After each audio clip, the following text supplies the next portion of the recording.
Welcome to Turtle Talk. This is Morgan's story and the family's journey. I'm Craig, and Hi, Michelle. Welcome. welcome back. We are sitting here talking about some backstory, some personal stuff. We've had some questions on a few of our videos. You're always so positive, and it's been a long journey, and it will forever be a long journey. Right. And I don't want to take anything away from that, but and we'll get into some positive stuff next episode. But I want to know what kind of day-to-day life, some things that happen in your daily life that, I mean, really, people gotta suck.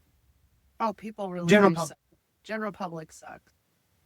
Not everybody. There are some very kind people in the world, and we'll talk about that future episode. We But talked about somebody at Walmart that recognizes Morgan, yeah, and that just happened to be a trip to Walmart that turned into a friendship for them. right. But Not not the every. side of that coin. The other side of that coin is horrible. I had somebody the other day tell me, "Boy, you make this look easy," but it's really not. It's really not easy at all. Prime example, I was pulling a trailer.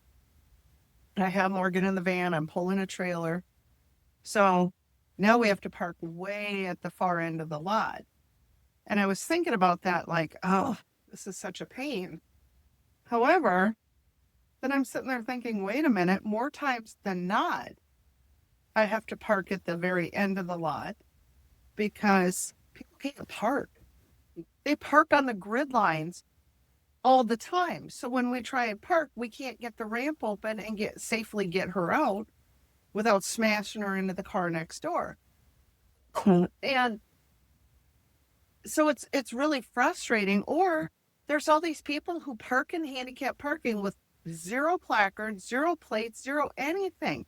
And I started calling people in, and stuff, but it's not high on anybody's priority list to enforce this, except those that need that service. Right. And I had these two girls one time. I was in Rochester, and they hopped out of their car, and I'm like, hey, you guys can't park there. And they're like, watch us. And, just rude and shouting obscenities at me for questioning them. And it's like, but you're the one illegally parked. So it's things like this that make just going to town dreadful. Like, I started paying for like memberships to delivery services so I don't have to go to town. Yes, my throat. It's like, I don't know.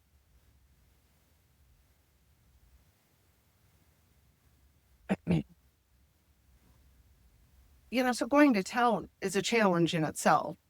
Parking is horrible. So if you're lucky enough to get a somewhat decent parking spot, hey. Most of the time, though, it seems like in the winter, I end up at the far end of the lot, and here I am trying to push her through slush and ice up to a store in the freezing cold. Her body temperature doesn't regulate as well as it should, so cold affects her tremendously. Heat affects her badly. Cold does. And it's like, that's the frustration. And that's just getting to town and parking. Right. It's just parking. I even went so far as to get these little cards that say you park like an idiot. And on the back, it says, here's how you park. And it's a little diagram with how to park in the lines and not in the grid line. Because it's like, come on, use your common sense when parking. But you see it time and again, even with people who aren't in the handicap zones. Yeah. People can't park and they don't care. Yeah. That's the problem. There is no self-awareness in society, it seems like. So now we've parked, right? It's an effort just to park and get out of the car. Then we get up into the store. And with Morgan, I always, one is driving the wheelchair. My one hand's driving the wheelchair and the other one's pulling the cart behind me. And this isn't an easy endeavor, and I always go slow and I make sure I'm very aware of everything. But then you have these people, and there's a lot of them out there. We're on their phone pushing their cart or on their phone walking and not paying attention to a thing. And I've had more people than not run into the side of Morgan's wheelchair and just hit on with her in her wheelchair. And then they get huffy, like I'm the problem for their inability to pay attention to what's going on. It's like my advice is put your damn phones down when you're in the stores. Pay attention to what you're doing. It makes me insane. Sometimes I'm just like, excuse you, when they run into her. And then sometimes, depending on their attitude, I'm just like, oh, maybe you need glasses so you're not running into the poor handicapped girl in the wheelchair. Right. Sometimes people say, oh, sorry. And sometimes they're just like, pfft, and off they go. Can you? It's dreadful. Like I've tried to find times when I know the stores aren't very busy so I could safely take her to stores and stuff, but it's not an accessible world no matter how hard people try to make it. And it's just really not. It's not pleasurable to go. I remember going grocery shopping and stuff with my mom, my grandma's, and it was a good time. And we're talking, we're looking at food, we're looking at whatever. And now it's like I come out of the stores and I feel like I need medication because my anger level is so high from people's lack of situational awareness. Yeah. That's our favorite saying now is, when people are doing dumb in stores, I'll look at whoever's with me and I'm like, I can't believe the lack of situational awareness in some people.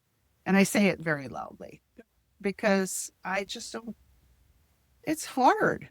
Life is hard. And then I watch other disabled people trying to navigate the same hot mess that we're navigating. Oh, and I don't know. It seems like rudeness has taken over in the world, so.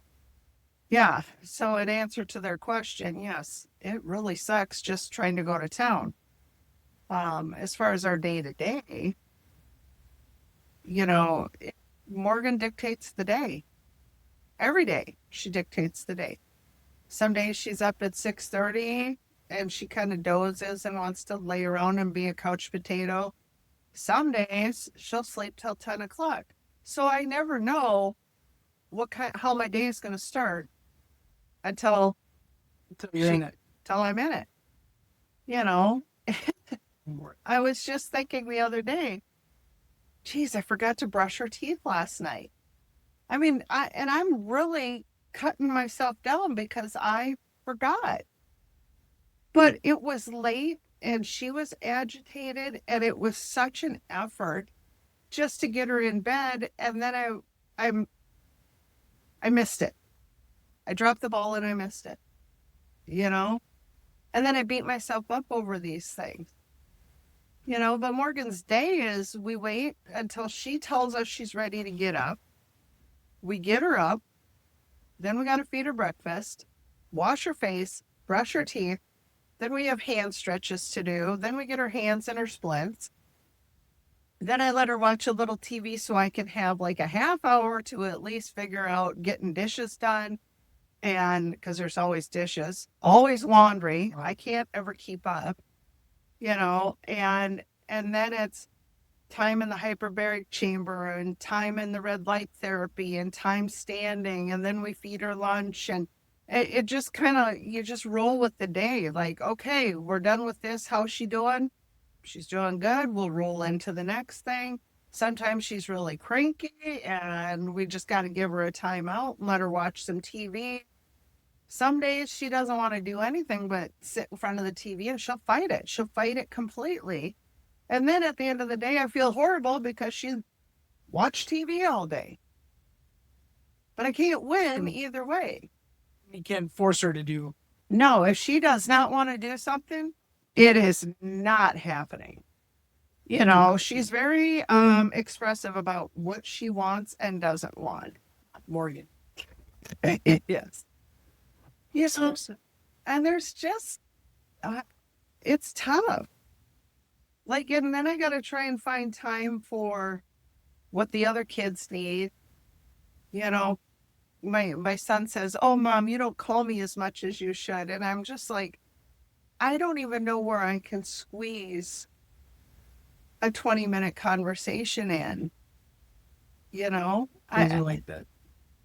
it's it's hard. These days are hard, and then there's showers, and now that she's potty training, and you know she does amazing with it, but now it isn't just a like a baby. You don't change a diaper when they go. Now it's I'm gonna hold it till you put me on the toilet, which is a whole endeavor in itself.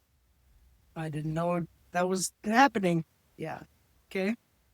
Good So, progress. it's great progress. It really is. But with all new progress comes a lot of growing pain, then a lot of frustration because as a parent, you just want to do everything right. And sometimes right is really wrong. What do you mean by that? No matter how hard I try to do everything right, it always turns out wrong. Okay. I didn't get her teeth brushed, or I didn't get her on the toilet fast enough, Yeah. or we had an accident, or Something that'll derail your plans. always. Yeah. So the right That's- isn't always right. Isn't that light though? Yeah, it just seems like we get a much larger dose of instability, Yeah. if that's the word, you know. I don't know what word to use, but Good word. I can't ever just plan on a day. I bet you have a rough outline and then something will take you sideways. Every day. Every day. Every day. Every single day there's Makes a life sideways. interesting. I need quiet. I need calm. Okay. You know, it's just frustrating. And it doesn't help. Like when Tom's working out of town, he's working out of town right now for a month. And then he comes back for a few days and then he's off to summer camp. And so then I'm really flying solo. And you just don't realize, like taking care of a baby, you know, they're going to slowly grow and do more things. And Morgan's growing and doing more things, but it'll never be as fast as that. And there is no end. Right. There's no end. So some days that's my struggle. A little daunting. Yeah. Yep. It gets that way. And then, you know, people ask, "Oh, how are you doing?" You know, and I'll straight up say, "I'm really having a tough day today." And they're like, "Oh, that's too bad." And then off they go. So I get that people don't want to hear everybody's Debbie Downer problems, you know, but my son said to me the other night, we had to go pick up some stuff. And I said, "Well, I'll ride with you." And we got to where we were going, which is about 40 minutes away.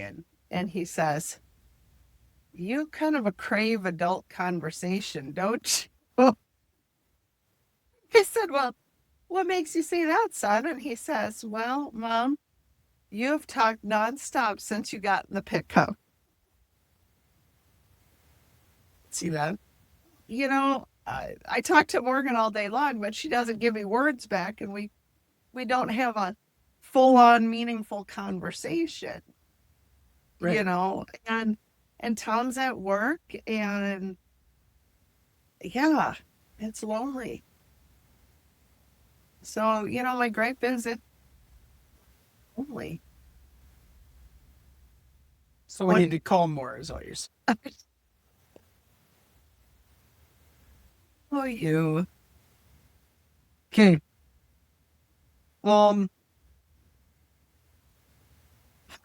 We've talked about adults and their lack of situational awareness.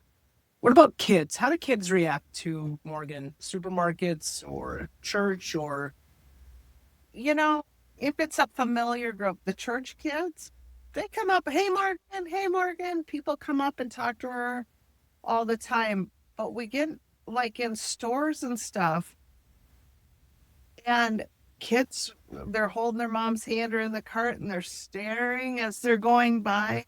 And I hear them ask their parents, what's wrong with her? And the parents are like, just don't worry about it. And it's super frustrating to hear parents saying that, because Morgan's not someone you need to fear. Right. Morgan's just a little different. And if these parents would take the time even to stop, I'm not offended. I am never offended if someone stops and says, oh, how's your daughter? Or, you know, will you help me explain this to my child? I will gladly do that. Sometimes if they're close enough and I hear the kids answer that, and I hear the parent or ask that and the parents answer weird like that, I just say, oh, sweetie, she had a car accident and she hit her head really bad. You know, and the kids want to know. Like, they're very curious. And I'm like, oh, sweetie, she can hear everything you say and she understands what you're saying. She just can't answer you, you know, but she's just like you and me. And they're like, oh, okay. And I'm like, her name is Morgan. You can tell her hi if you want. And they're like, which one? Well, that's good. But I think it's the parents' fear of Offending. But really, it's not that offensive if you teach your kids. You don't have to be afraid of people in wheelchairs or people with crutches or people who are a little different. And I think if society got back to more of the kindness and compassion and tolerance of other people, you know, even the parking situation would get better. You know, it seems like more and more people are more self-centered and in their own little bubble, you know, and I'm a one-person crusade, it seems like, but I know there's other parents and families out there who just wish their kid was treated as normal as they can. Right. You know, and I get frustrated at the parents who get angry at their kids for asking these questions. It's not something to get angry over. It's something to embrace and say, you don't have to be afraid of them. You know, they just can't walk, so they're in a wheelchair. That simple explanation says so much to these kids. It's okay. They're just like you and me. They just can't walk. They have to be in a wheelchair. You don't need to know any more medical history beyond that. Right. You're not asking for a dissertation. Right. I'm not. And it's just, I'm saddened by that. You know, my family, Tom's family, and all our little nieces and nephews, their parents have done really great at teaching them about Morgan.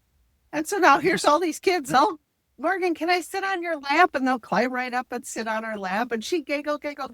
And they let her hold the babies. And, you know, it's great. Yeah.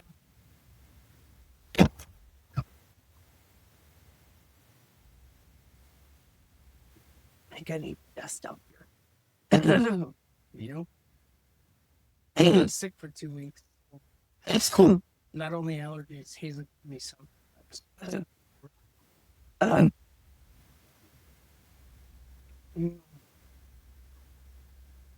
You're okay with keep going with the kind of day in the life Yeah. questions that I have? Yeah, okay.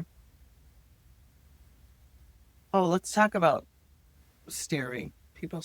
Okay. Let's kind of keep touching on. I'll just keep talking. You know, so I get frustrated that parents don't educate their kids and help them be less afraid of the differences. I'll tell you, since we've known when Hazley or Emma has questions for people that we don't know, I tell them to ask them or Yes. ask the parent, why are you in a walker? And as much as they pick the wrong times, like in the middle of a church service, Yes. why are you in a walker? I mean, it's good. I want them to do that because Right. it's nothing to be like, we can't just tenderfoot around it. Well, I don't know the answer. Right. And sometimes I feel like people with disabilities are like the pariah of Yeah. society.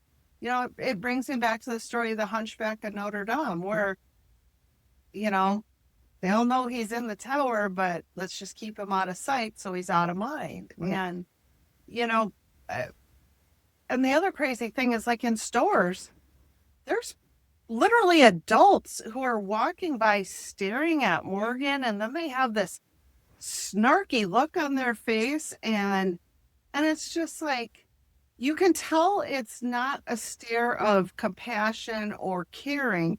It's more of a rude or disrespectful or Condescending. condescending look. And you know, I literally, some days I don't like the person I've become in advocating for Morgan, but I won't change it. I won't change it. And those people who look at her like she's the pariah, I look at them and say, you know, she's completely normal. She's just in a wheelchair. Would you like to take a picture? It'll last you longer. You know, rude things like that. Or I'm like, I think my one of my probably snarkiest ones was, do you need glasses? Because you're staring really hard at my daughter. Probably not the nicest. And I always try to show kindness, but some days it's just more than this mama can bear. You shouldn't have to call out somebody staring. I mean, with the littles, sometimes you got to, but they're just curious. Kids are curious. Adults are stupid when they're doing that. That might be the running theme. General public, adults Yeah. are stupid. Adults are stupid. Yes. Like sometimes I wish more people would find their inner child, because that inner child has an innocence and a curiosity that we as adults tend to forget. My grandkids are like, Grandma, you are so much fun, but I have no problem doing a slip and slide with them. You know, I mean, 50 years old, I'm doing a slip and slide. I'll probably break a hip next. You know, but that's what I want my kids to know, is that it's okay to let your inner child out. My grandkids love it, you know, and even with Morgan, you know, just being goofy, and it keeps life light and it keeps life fun.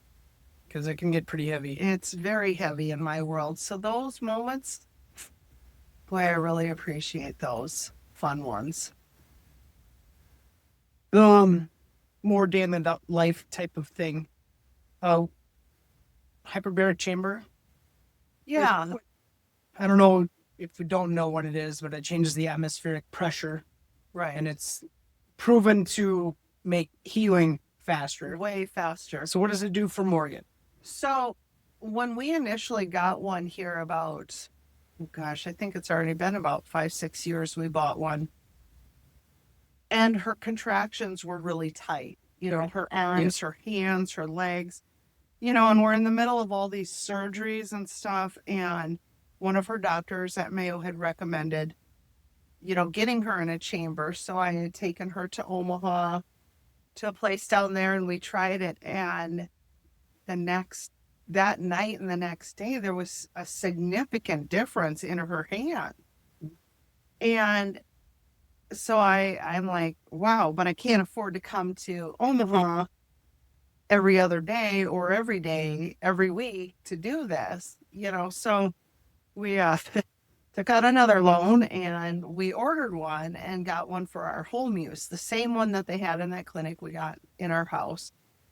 And it has made such a difference for her. Like when she's sick, in she goes. Really?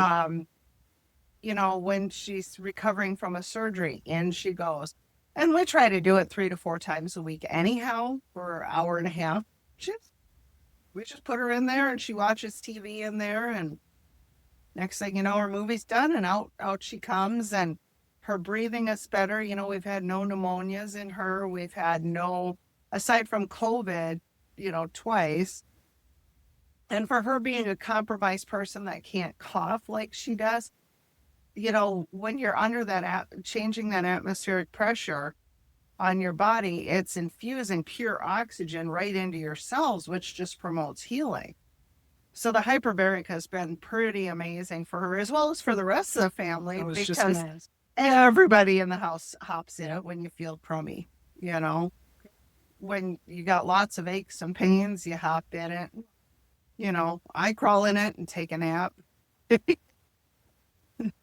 Crawl in it. Probably not recommend. Yeah, probably not recommended. But, you know, we make sure that whenever one of us is in there, that someone else is helping to watch the time in case you do fall asleep. Yeah. You know, and stuff. So that's a good thing. But we just sit there, and I got a little desk set up that I can work while I'm watching her, because we never just leave her alone in there in case she has issues and stuff. But it's pretty amazing, Yeah. what some of these treatment things are for her. So, you know, we also have red light therapy. We do that at night. Okay. So when we get her in bed, we roll the red light therapy over top of her. And, you know, there's a lot of research out there, and I can't specifically list it off the top of my head, all the things that the red light therapy is good for. But it's good for cellular recovery. It's great for brain recovery. It's great for healing. It's great for releasing toxins out of your body. It's, you know, and considering all the medications and stuff they had her on way early on, it really, really, really was kind of gross in the beginning, because her sheets would be like funky colors and funky smells from her sweating it out. It's pretty phenomenal. And then we noticed new things in her. So, you know, we just keep doing it, and she gets sick. Well, we all get sick. You red light everybody. Yeah. Hyperbaric everybody. You know, it's kind of just a way of our life now with her. It's more than just like that, the mask that's popular right now. Yeah. It's like a, No, this is hospital grade. It's a big, like 3.5 foot tall by 2 foot wide light. And we put it on a stand that she can lay in bed, and we just roll it right over top of her, and it covers, you know, 3/4 of her body. You know, and you do it for 15 minutes per side, and, you know, works out well. There's a lot of research on the red light therapy, and I tell you what, there was a gentleman who had some pressure ulcers on his leg. He's diabetic and stuff, and so I said, come on over. You know, you can, please come. You can just use it. Just come on over. Sure enough, he finally did. And the doctors are like, what are you doing? He's like, well, my neighbor has this thing, you know, but it helped him heal those sores so much faster, you know, and overall, he's like, geez, I kind of feel better doing this. So it's trying to get, you know, for us, initially it was, we had to get out of the traditional medicine mindset, right, where there's a pill for everything. And, you know, Tom and I are huge researchers on traumatic brain injuries. And there is so much research out there that says how great oxygen therapy is, how great red light therapy is, how some of these protocols should have been started right away. They weren't. They weren't started right away in the hospital or the rehab center, which could have or could not have made a huge difference to her. But the protocols on them were get this started right away, because that oxygen would have done wonders to the cellular repair in her brain. So, but yeah, you know, so not only do we have to feed her and change her and dress her and shower her, but then we have all these therapy stuff that we do throughout the day. Her standing frame, you know, to get her up and standing, so she's got good circulation in her legs. You know, we get her in the hot tub so she can freely move in the water. her with water therapy is just, It's amazing, isn't it? you know. Yeah. Do you do the standing therapy when she's recovering from like knee surgery, or when she had her fixators on? And So the standing therapy didn't actually start till the fixators came off her feet, because, well, we did. Let me regress here a little. They did have her standing when we were at the rehab hospital, but her feet were so contractured that uh, I look back at those pictures now and I want to cry because of how painful that had to have been to her. You know, they put foam cushioning around her feet, but her feet were Like ballet dancing, you know? And do you know how painful that had to have been? Oh my gosh. So after the fixators was when we got really aggressive with the, the standing therapy and stuff. So that worked out really well. And now we have her up standing almost every day, unless we have appointments and stuff. But then even if we try and get a half hour in while we're watching TV at night or something, just enough to get her up, get some circulation going in her legs and, you know, keeping her legs strong. But that little girl, man, I can't keep weight on her.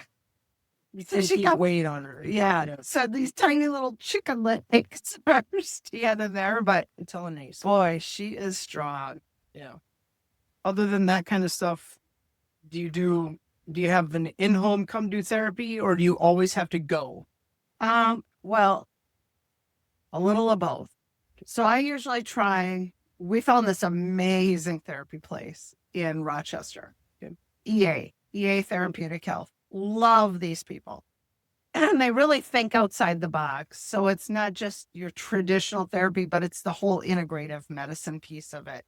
Like frequency therapy and stimulation therapy and phenomenal Like hooking the electrodes up? Yeah, For but muscle stimulation? yes. They use this machine called the Newbie, and it is like similar to a TENS unit, but on a different level. So wow, it is amazing. It really is. And Morgan's initiating every step with them. They just got this other new device in and they're trying that on her also. And it's amazing watching her initiating every step.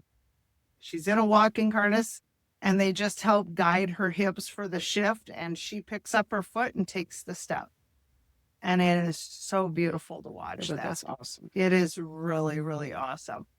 So I go there about every 3 weeks when, if the schedules permit and stuff. And then we spend a couple days with them. They work with her. And then they give me some ideas for things to do at home. And they've been amazing at getting us equipment at home to facilitate to do what they're doing there. Okay. So it's been pretty awesome. And then she has a therapist in Sioux Falls also that we go, and he gives us all the stretching exercises because EA is focusing on the walking and, the big motor mechanics. And then her therapist in Sioux Falls is really focusing on keeping her stretching and, different things to facilitate what they're doing. So we really have assembled a great team. And then they all give me homework for Morgan that we come home and we work on at home. Okay. So most of my day is spent doing therapy with Morgan, So I get her in bed by 9:00 at night, and then I find that I'm sitting in the office trying to play catch up for everything else until midnight or 1, crawl in bed and do it all over the next day again. So, Gotcha. Early on in everything with her brain healing, you call them like brainstorming. yeah. When she's relearning all this stuff, the walking therapy and how to burp, like I know with newborns, when they learn something new, there's sleep regression and nightmares. So I'm just wondering, do you get brainstorming when she's relearning? We don't have the storming like she used to have. Okay. But what we have is dynamic changes in her. Like when we first started walking, her sleep changed drastically to where she was sleeping 13 hours overnight. And, but then, other times, like when we were doing the red light therapy and stuff, it seemed like it was like energizing her. So then it was like, oh, maybe we shouldn't be doing this at bedtime. So everything good also comes with something negative in some way, whether it's that she's sleeping longer, so then you're all stressed out about, oh my gosh, is she okay? Or there's been some different things that we've done where she didn't sleep at all because her brain was just running, running, running. And, you could only keep up the pace of not sleeping very, very long. It just doesn't work. So I don't know how she does it, but I find myself drooling in the recliner in her room. Just so at least so I'm there if she, needs stuff. But, and sometimes there's some agitation. Part of that is I don't know if there's pain that's associated with it or if she's just irritated with the new process or if it's like truly giving her per se a migraine or a headache, as those neurons are regrowing and reconnecting. So it's challenging, to say the least, to figure out what the cause and the effects are of some of these things that we're doing. Do you ever see trying something new and her mood totally flips, or she gets a surfacing of a new personality type, like defiant? Yes, there have been quite a few times actually when we tried something new and she just get really snarky and she'd push you away and she would just lock in, like lock her legs, lock her arms, lock whatever. So she couldn't continue forward with it. Sometimes it's her resistance to doing new things. And she's always been that way, even before. But sometimes we have to determine, is it a pain response? Is it a stubborn response because she doesn't want to do something new? And that rears its ugly head more times than not. And, or is it a combination? So it's really, I feel like a private investigator some days trying to figure out exactly what it is. So our rule of thumb is you try everything at least 3 times on 3 different occasions, and we monitor what the responses are. And then we can determine if it's something that she just truly doesn't want to do, or if it's something that's truly giving her grief or pain, or if it's something that's really straining her brain processes. So it's, like I said, I need a magic ball, crystals. Well, thank God you know her so you can read her a little bit. Exactly. And the best thing is all her childhood personality is out with full force. So knowing her like we did gave us the answers we need now. And her eyes tell you everything. Yes. So That's Morgan. it's Morgan. Morgan. Thank you guys for watching. We really appreciate it. We love hearing from you guys. So keep the comments and the questions coming for us. Yes. Love the questions. Please subscribe. Go to www.givemorgan.org or visit me at my real estate website, realtorcraigbertrand.com. And we always want your questions, comments, like, and share wherever you listen or watch. Thank you. Thank you.